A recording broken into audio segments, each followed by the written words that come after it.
ref does. He got the ball.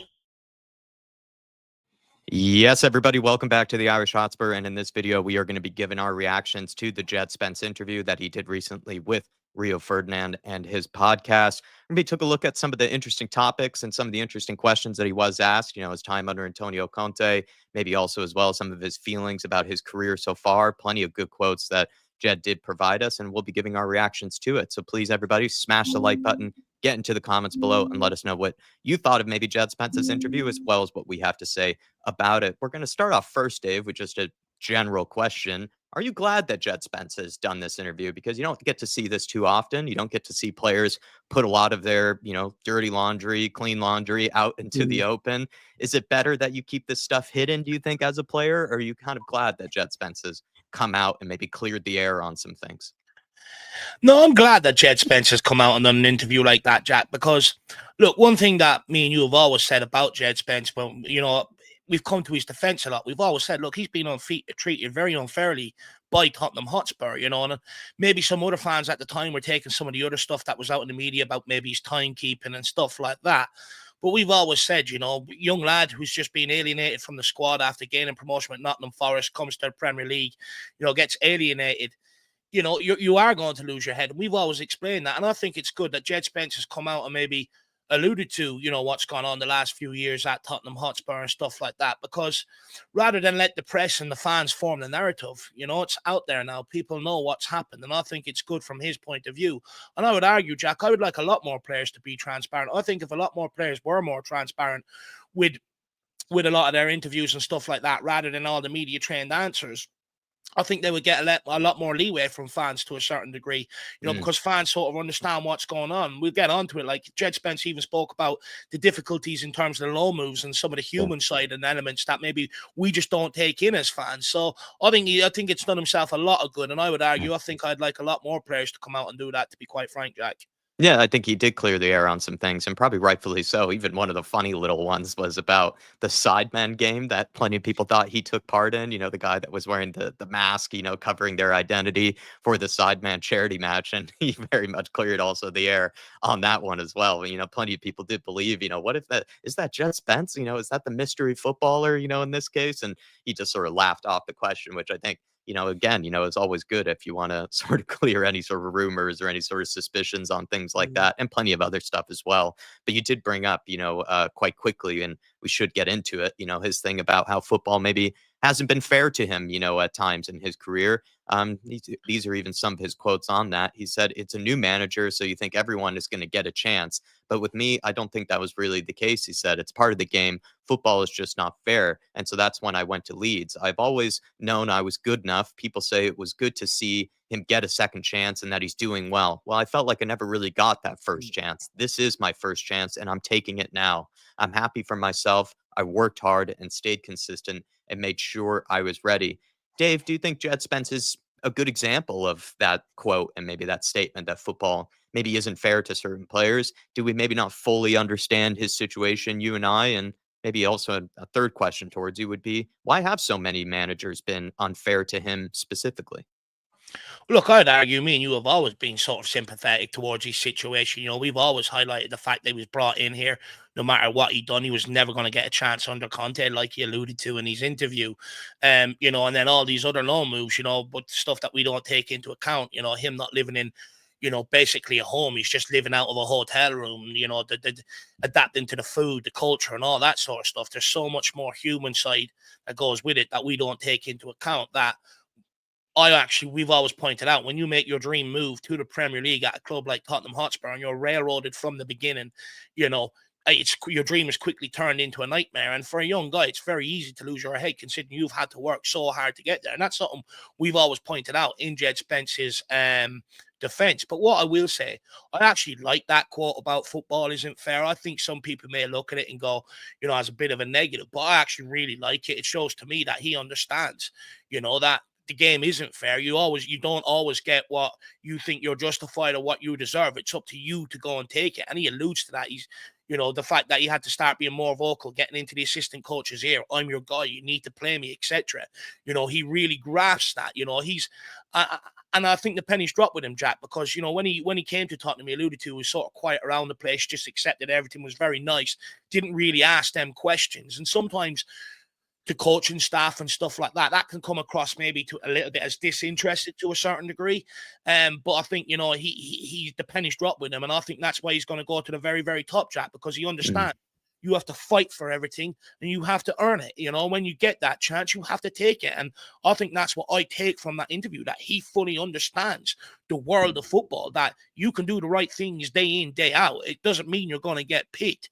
You have to do more than that. And I actually really like that quote from Djed Spence. And I can guarantee you now, he's only going to keep rising.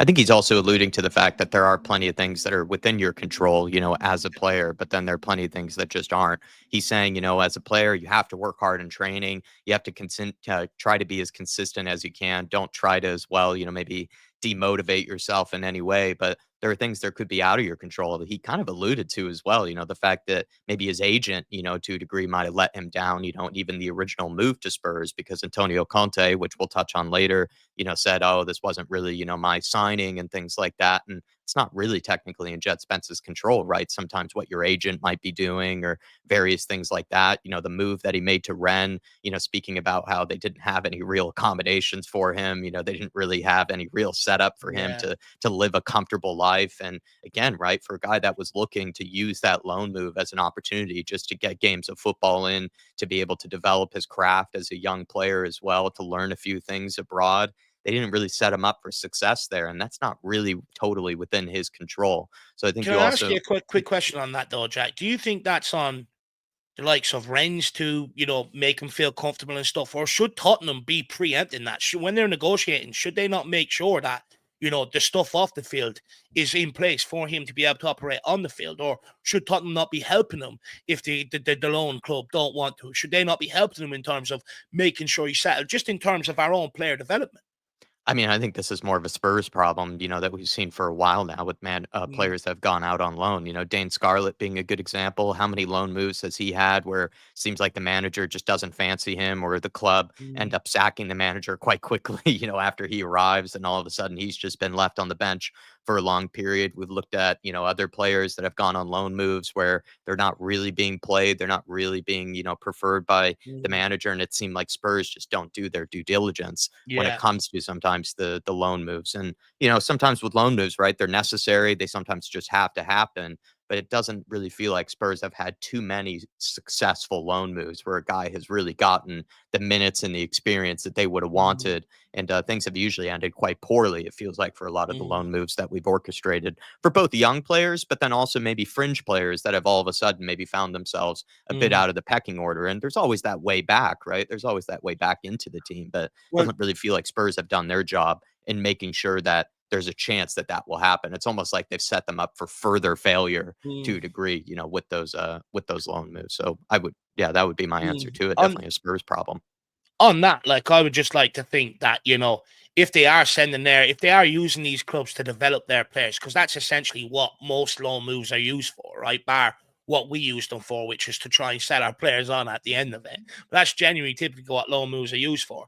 And I would just like to think, if the club they're loaning them to don't have the capability to help him out in terms of, he's where he's staying and stuff like that, I would like to think, with the amount of revenue that Tottenham pull in, Yeah. could they put a bit more in on that side to say, go and get him a place and help him settle and help him develop and stuff like that? But also, I agree with what you're saying. You're like, in terms of sometimes as a footballer, there's so much out of your control, the business side of things, Yeah. changing managers, etc.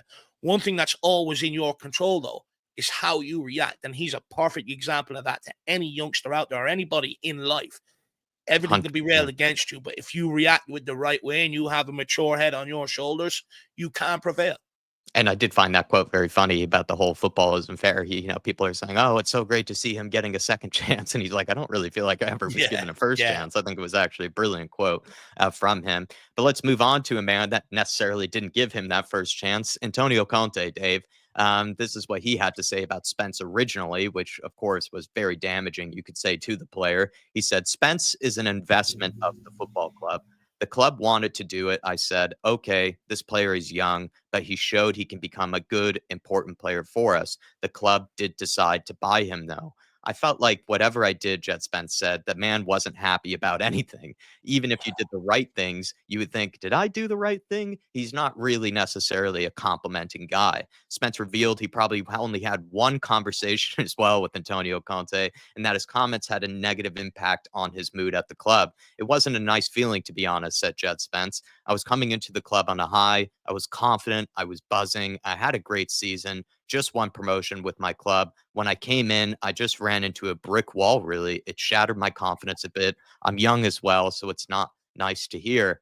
I mean, Dave, I think we are well aware of the Antonio Conte situation with Djed Spence from a while, ago. You and I pointed out he was kind of being used as a pawn between Yeah. Levy and and Antonio Conte at the time. More of a Levy signing, not an Antonio Conte signing. We sort of kind of showed sympathy to both. We showed sympathy to Conte because he did admit wasn't his signing, but we also showed a lot of sympathy to Djed Spence because no player should have to be put in that sort of situation where they're being used as some pawn Mm, in a war and a battle between mm. the owner and the manager. So, just your thoughts on pretty much Djed Spence confirming maybe what you and I had spoken about years ago. Yeah, look, we sort of always knew that was the situation. As soon as the quotes came out, we done a video on it. If people go back and look, we said this doesn't look good for Djed Spence, and that Conte will use him as a pawn to sort of go back at Levy. It's like, I want my players, not who you want to sign. And I also think it's an interesting thing to take into a large degree because, a lot of the players that have come in underneath Postecoglou, everyone goes, oh, he wanted. But, as proven with the Djed Spence saga between, coming here underneath Antonio Conte, the club ain't always signing players that the manager wants. Sometimes they're signing players they want and saying, make it work. And I think that is a part of the problem of the culture at Tottenham for managers in general. If you're bringing in a manager that you want and you think he can be successful, then why won't you give him the players and the ideas that he wants in that position? However, I think from Djed Spence's point of view, again, Jack, concrete wall, it breaks eventually. If you keep running at it, eventually you smash through it. And that's exactly what, Djed Spence has done at Tottenham Hotspur. But what I will say is it's another example of what's one man's trash is another man's treasure, right? Mm. Conte didn't see the greatness in him, and for whatever reason, well, maybe he did. Maybe he said, look, he's going to go on to be a good player. He did say that, but I do think, look, under someone else, because I ain't using them because I'm not having this at this football club. But, again, Djed Spence just persevered, went out on his low moves. Some of them didn't quite work out, kept going. Got back here underneath Postecoglou, had the hard way, and now he's in the team. He hasn't looked back. So, again, I think it's just another good example to young players. How many times have we seen at Tottenham, Jack, players crying because they're not in the first team, bitching, moaning about it, blaming everybody else but themselves? Djed Spence had every excuse to blame everyone else but himself, and he didn't do that. He just kept on looking at himself. How can I improve? How can I react? Yeah. Absolutely brilliant. And I think, again, that's the sort of player I want on my football club. Constantly asking, what can I do to get in the team rather than just sitting there going, I'm not in the team. I'm not speaking to the coaches. I don't know why I'm in there, but I'm going to blame them anyway. I love that attitude from Djed Spence. I think what's especially unfair, and as much as, I have defended Conte in the past, in Conte's situation with Djed, it's like if you're a player that you feel like the manager might not totally fancy you, might not totally like you, and then you are trying though to convince them, the other way around. You are trying to sort of, Mm, turn their head. And then you're still not sure, what, sort of feedback you're getting. They're not really giving you that validation. They're not really giving you that indication that even though you are trying to, in a way, bend, for them, you're trying to, do whatever you can to get mm. into their, good side of things. Antonio Conte seemed to just only show a cold shoulder or seemed to be very to a degree just negative, and Djed Spence's words were probably just maybe emotionless, right? In Conte's case, just a very cold, sort of approach to players that were trying to work their way into Is his team. And I don't think that's fair to a player because in any situation in life, Dave, if you maybe know that someone doesn't like you, if you maybe know that you're kind of already on the back foot with somebody, but then you maybe try to take the high road and you try to sort of, do whatever you can still to mm, maybe convince them the other way, and they're still not giving you anything back, any sort of feedback of any kind, any sort of kind of validation of any kind, even if you might still have a long way, back into their heart. I feel like that's unfair to Djed because then you just don't know then. You don't know if the guy trusts you. You don't know if the guy's even noticing anything that you're doing to try to change. it's And that just seems unfair. It's a mm. losing battle in that case. Oh, 100% it's a losing battle. But who do we blame here? Do we blame Conte or do we blame the club? Because when you look at it, right, if Conte had a hand in that signing, he would have known that Djed Spence is a player that needs, love. He needs praise and stuff like that. But we know Antonio Conte is not that kind of guy. We all knew that when he was walking into this football club, and this is why it's more about when you're signing a player for a manager, it's even more about than talent. It goes into the personality, the character. Are they a player that can, sort of just keep going and doing what they need to do and not rely on praise from the manager? Or are they a player that the manager needs to constantly be in their ear? But if you've got a guy that's not that, then why are you bringing in players that need love? It's another mismatch in terms of an example of mismatch of recruitment at Tottenham Hotspur, right? Because Conte probably knew with him coming in, he's not the sort of personality that he needs, etc., etc. And that's why then you have the loggerhead. So I don't blame the club. I don't blame Spence. I don't blame Conte. I actually blame the club. And this is why I keep saying it's important you match up the recruitment with the manager in terms of ability and character. 100%. And there are plenty of other quotes that we could definitely dive into. We are going to be doing a panel show this Tuesday evening about it. But another thing that we definitely need to touch on here, Dave, is the fact that he touched on Ange Postecoglou's play style. He said, "We never get in trouble for playing Ange's way. The players enjoy it," said Spence. "It's a fun way of playing. It's attacking football. I get to go forward a lot and come inside into the middle of the pitch where all the commotion is. We have players who can not come out of the system, but have that little bit of freedom, like James Madison. He plays the system, but has his own little bit of quality to produce a bit of magic. That is the method. That is the way. To be fair to the manager, we will never get in trouble for playing his way, even if we are under pressure. If we play his way, he takes it on himself." He said with Conte's training, in comparison, it was very repetitive. We would do the same session every single day. With Ange, it's a bit different. We do certain drills every day, but there might be a different passing drill or different tacks that we might do. He switches it up quite a bit. What did you make of that, Dave? Because sometimes Ange Postecoglou's been also accused of maybe being a little repetitive, right? Like an Antonio Conte. So, maybe some thoughts on that. And also just the fact that he brought up maybe what plenty of players have said before about Ange, that if you do play his style, if you do follow his instructions, he will take it on himself and he will only be, fair to you. No, look, I think a number of things are interesting there. I think Postecoglou's training methods have been pulled out. And me, that's one I've always pushed back on. It's like, we've had Conte, we've had, Pochettino famous for training and stuff, every time they've left, you hear players come out complaining about the training, etc., etc. So I never ever bought into that.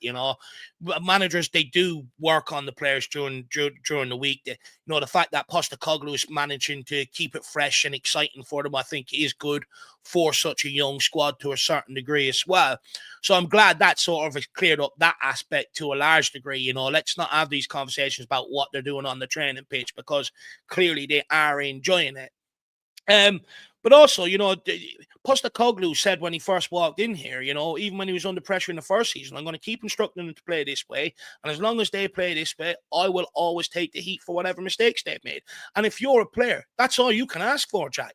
If you're doing what the manager's asking you to do, and even if you make a mistake and he's taking the heat rather than you, it's all you want, because then it allows you to sort of develop your mentality, etc., behind closed doors. And I think at a point then, when the manager does incur difficult spells, you are more inclined to sort of fight for him. And I do think that's what you're sort of seeing play out to a large degree. Sometimes there has been questions, has he lost the dressing room along the way? But one thing I've always pointed out, I don't think he has lost the dressing room. I think a lot of the players are still fighting for him. They're still trying to do what he's asking them to do on the football pitch.